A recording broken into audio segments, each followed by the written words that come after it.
What's up, guys? Welcome back to Newswave. So it seems like we've had a ton of remasters recently get announced and released, some of them better than others, and now it appears that a surprising remaster is being brought up in a new report.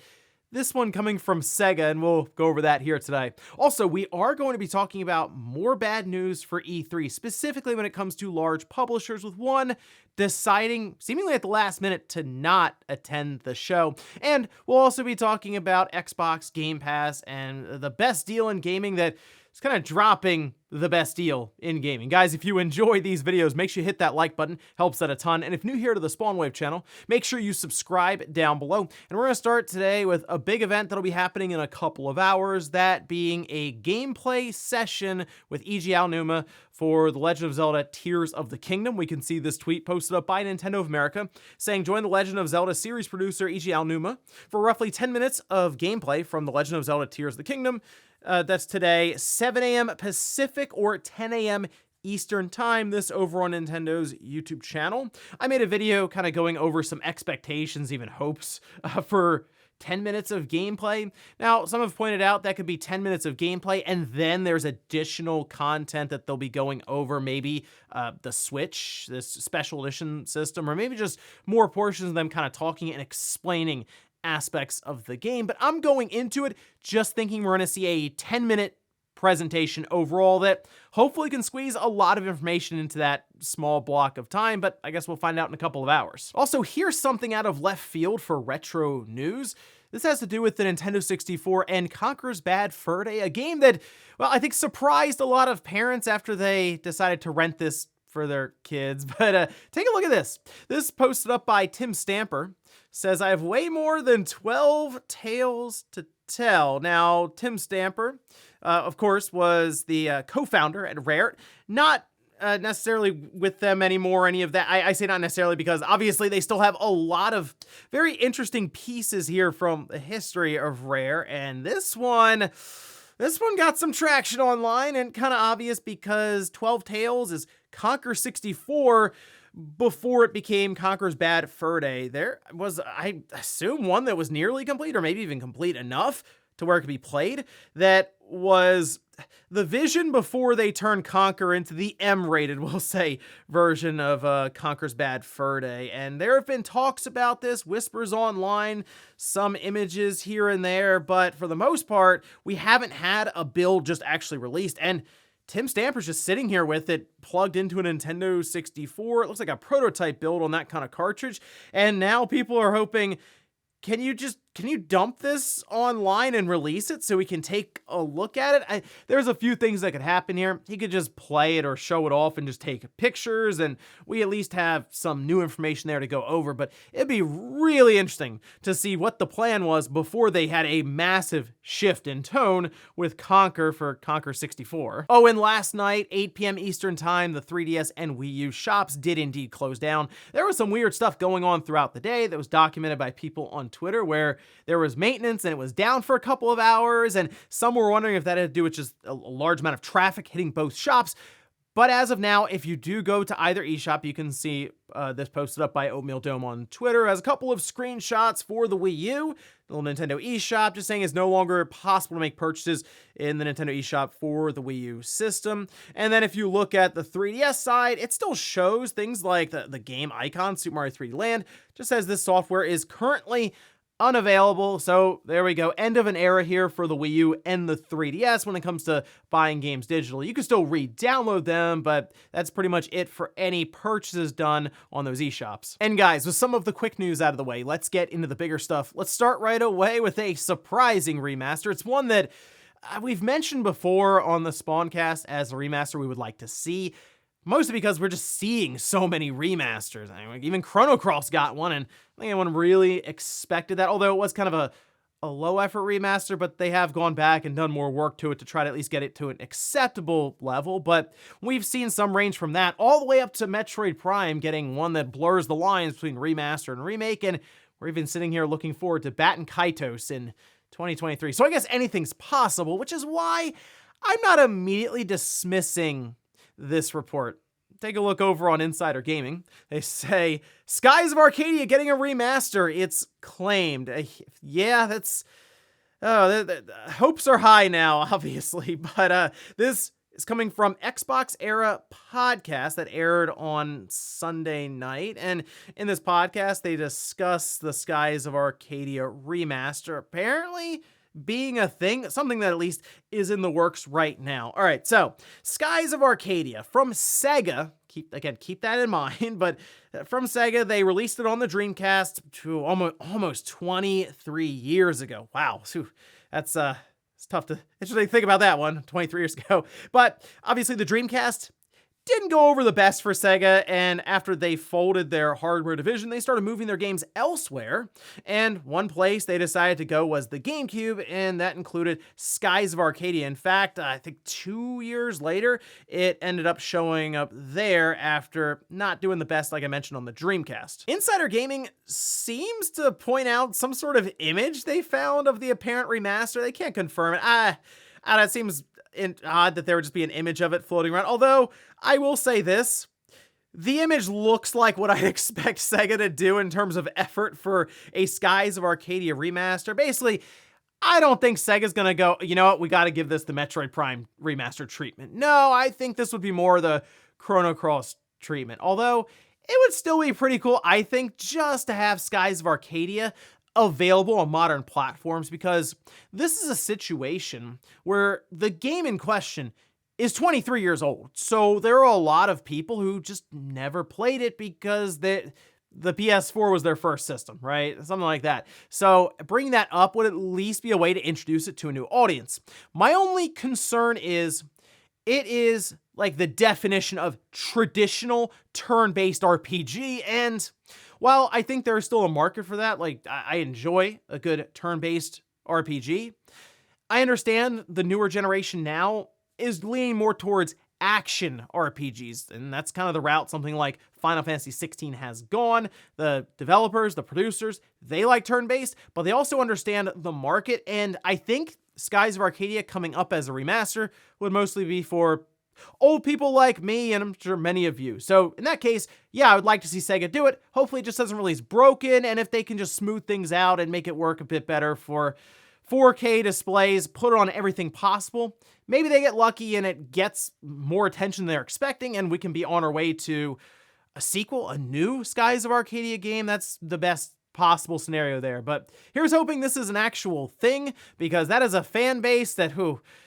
it'd be a shame if they got their hopes up real high and then it ends up being completely off or fake, or maybe it just never actually gets out of development. So here's hoping. I'm crossing my fingers that maybe 2024 is the year of Skies of Arcadia remaster. Next up, let's talk about E3 that's supposed to be happening in the first half of June. I say supposed to be because they're still very vague on a lot of the details, which does include publishers, developers, and companies that will be attending the entire showcase. So we're getting kind of close to E3, and we're still having a lot of questions right now, but something we know, Microsoft, Nintendo, Sony, none of them will be there. And now we're starting to hear about some publishers who had previously announced their plans of being there, completely backtracking like a month later.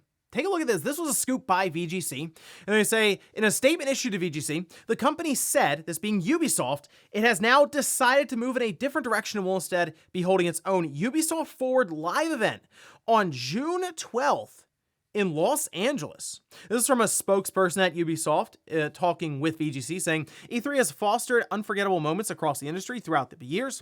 While we initially intended to have an official E3 presence, we've made the subsequent decision to move in a different direction and will be holding a Ubisoft Forward live event on June 12th in Los Angeles.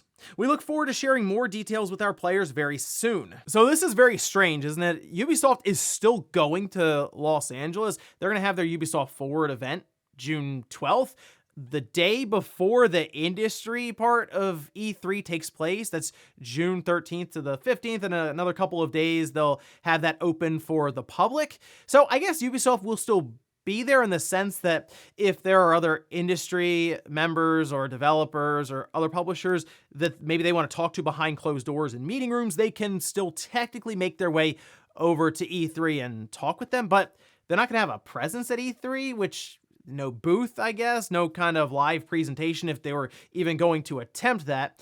And it does once again feel like a lot of these bigger companies, these publishers, just don't see the value in E3 as much, since they can do it themselves, like just live stream.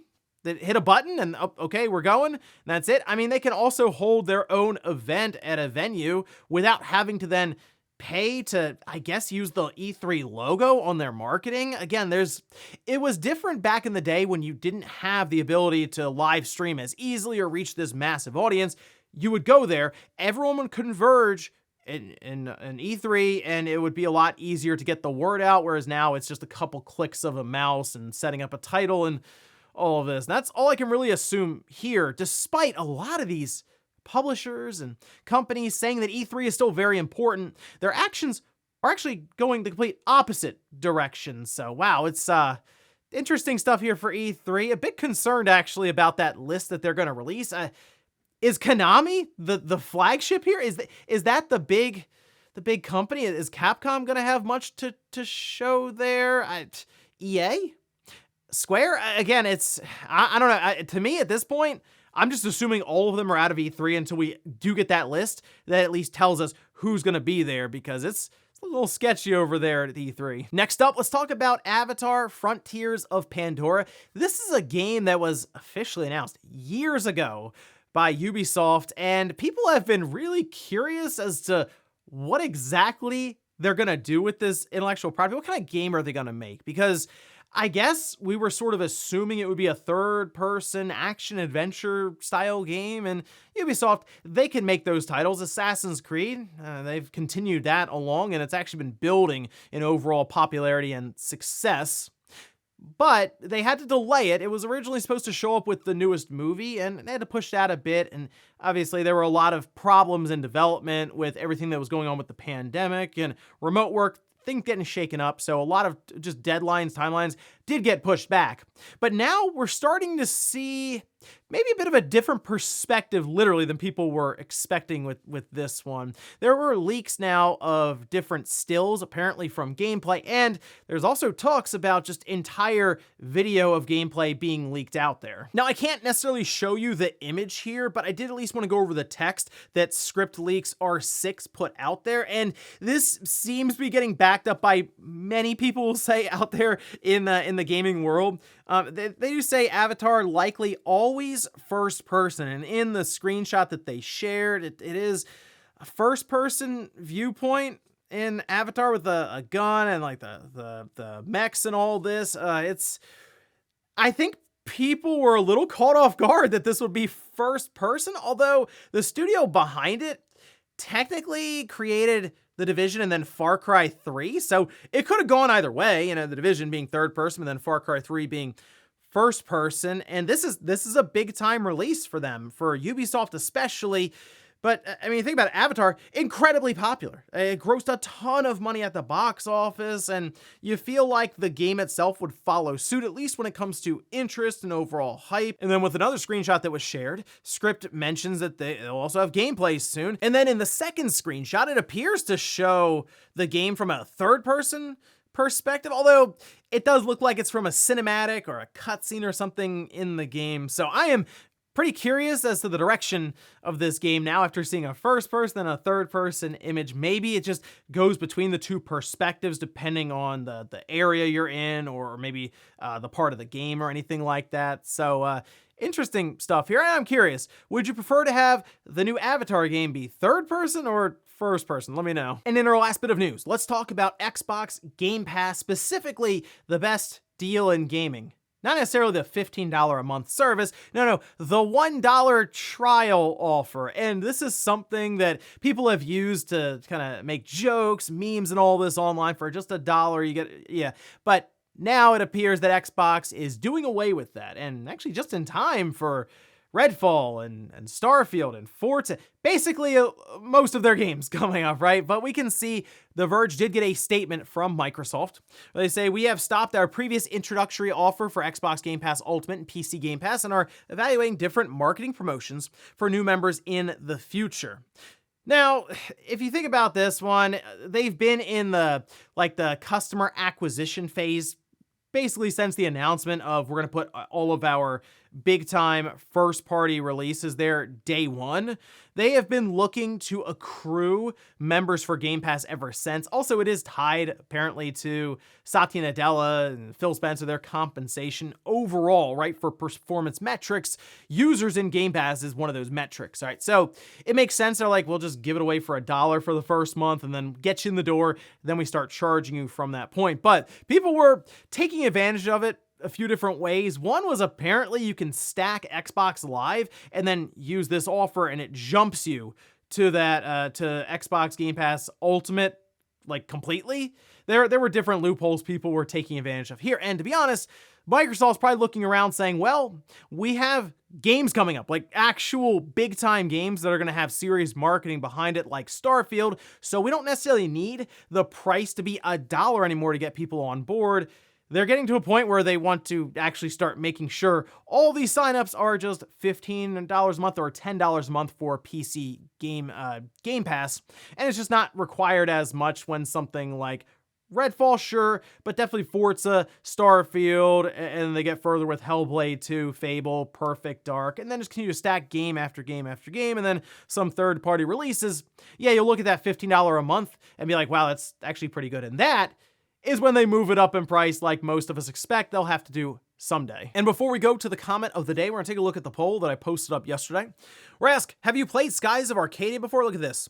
83% say no. And it's hard to blame someone for not being able to play it because sure, you could have emulated it and all this. However, looking at the Dreamcast, didn't do that well. Really, right? The install size, not great. The GameCube, same deal. Install size, not great, especially relative to the competition around it. So Skies of Arcadia has never really had a shot at anything with a meaningful install size that they could sell to. So yeah, I think it's worth at least remastering it, even if it's bare minimum, just getting it out to the Switch, PlayStation, Xbox, PC, just to see what happens. Sega might look around and say, whoa, 500,000 people actually bought Skies of Arcadia Remastered. Maybe it really is time to revisit that series with a sequel. Hey, we can always dream. And we'll finish up with the comment of the day, as you're seeing here. This is from Steve saying, no chance they allow reselling of digital games. They are never going to even break that seal. Yeah, so this is something that I understand, like, from people's perspective of why would they do that. If you consider the fact that as physical games go away, the publishers, the platform holders, they just gain more control of the market completely.